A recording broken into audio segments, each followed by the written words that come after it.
Okay, so now that we've already been through key levels, so one of the most important things I want to show you right now is how to actually draw an actual channel. Now, I see a lot of people trying to draw channels on their charts or using trend lines and encompassing them as such, but I really want to take a step back from that, and I want you guys to understand what a channel breakout and what an actual channel is. So, a parallel channel, in a sense, is basically what you have an external area, which is this right here. This is an external area, and this is an internal area. Okay. Now these are characterized by how markets are moving.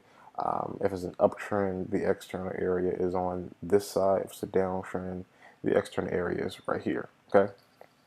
So it literally switches with the trend. So since we're moving down, the external area is on the outer side. Okay. If we were moving up, however, the external area would be right here. Okay. Now, what we want to do when you looking at areas to draw a channel, you want to look at one or two things. You want to make sure that you have um, that 45 degree descension or ascension, as previously stated with the trend line. What you also want to do is you want to make sure you utilize the proper technical analysis in the sense that you understand how to draw a trend line, you understand how to use it with Fibonacci, and all those different things we talked about in past videos. Okay, so I'm just going to dive right into it. I want to show you what to do. Okay, you'll go over inside your trading view or whatever platform you use. Go inside your trend line. This top one right here, the low crosshair. Go to parallel channel. Hit parallel channel. What you're gonna do, you're gonna lock on to the first point A. You go to point B, like we described as such. So you're just drawing a basic trend line.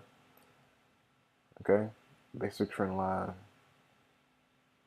What you're gonna do, you're gonna take that distance from the previous anchor, from the previous range, right here. Okay, so see what I'm doing? I'm just estimating the range based off the previous movement. Okay, you have point A, point B, take it all the way through, come back. We see the market is still descending, still descending, still descending. True break of structure. Not all this wick reversals right here, but a true break of structure. And after if we follow that true break of structure, what we see is a retest off the external area of the actual parallel channel. After you see the retest off the parallel channel, you see an ascension. You see the low. The low does in fact get broken, but it comes back and reverses itself. Okay. Now let's try doing this on another standpoint. Okay, let's try doing it on this exact same currency pair right here. Point A to B, still ascending.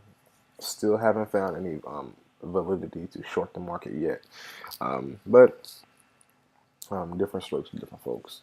But one of the most important things is understanding how you exactly section off these channels. You know, if is there any specific reason that you're supposed to follow one more than the other?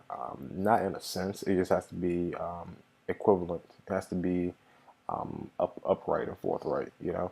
So we're gonna take this one right here, this high into the next previous bounce right there. Actually go right here because that was an actual true trend line bounce.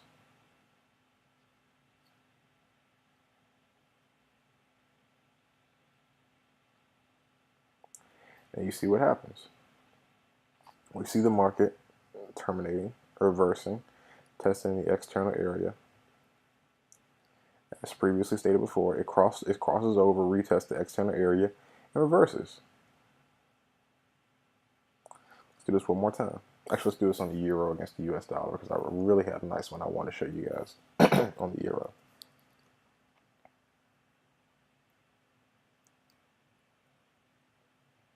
Okay.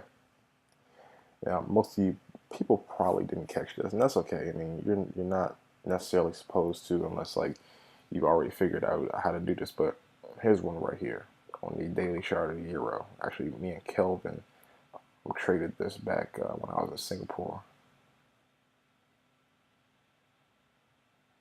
Okay. External, there's an external bounce right here to give you a proper conscious to go long at the external area of that trend line bounce. And there's another one. If you manipulated this from this point A to the next lowest highest one, there's also something over here that rings your attention.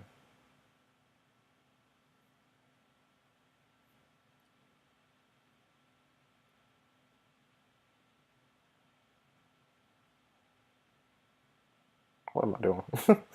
Oh boy. Fairly interesting. Now, I'm not going to do the entry technique on this one because I've done it in the last videos, and you probably already understand how exactly to enter based off candlestick analysis, based off how price is moving. So what I want you to do, I want you to practice this and utilize this, and review the video if you have any questions. It's not really it's not really anything you should stress over. It's just simple. It's you identify how the pair is moving, how the currency is moving. And what you do is you section it off if it's moving in the proper direction. You can first utilize the trend line, you know, first utilize the trend line, say that, oh, okay, this looks like it wants to work off this area right here. So now we're going to pull this back, see how it actually worked off, and you get some really, really interesting price action techniques over here. Things that people would discredit and say wouldn't make sense actually do make sense. It's just you have to be the person to actually find it. Finding out where things terminate. I mean, this is more likely a 113 to 127.2. Let's actually show you that right quick. Okay, so if we take this entire height from this high, actually from this high to this low, okay, because this is the most recent, okay. If you're doing overall, you're doing from this high to this low, but we're doing the most recent, so you'll find it from this high to about this low. Find out we have some 38.2% resistance. Take the entire distance because you don't want to use anything below, you don't want to use anything besides 61.8, 707, 78.6 for the Fibonacci AB with CD technique, unless you're already confident with the AB with CD technique using reciprocals. We get a nice termination, just barely missing 127.2. Reversed off that dynamic area. Dynamic area, if you're unfamiliar with it, we already went past in the previous videos. Dynamic area of any level can be solidified like this. Okay, reversed off that dynamic area. Hit the midweek, hit the monthly resistance, the monthly key level. Reacted off the monthly key level, came back up, retest the external area of the. This is money all over this thing right now. Okay, it's just your job to figure out where it is and how can you implement it. Okay, now review this technique, look at it multiple times, feel confident with it, move on to the next video.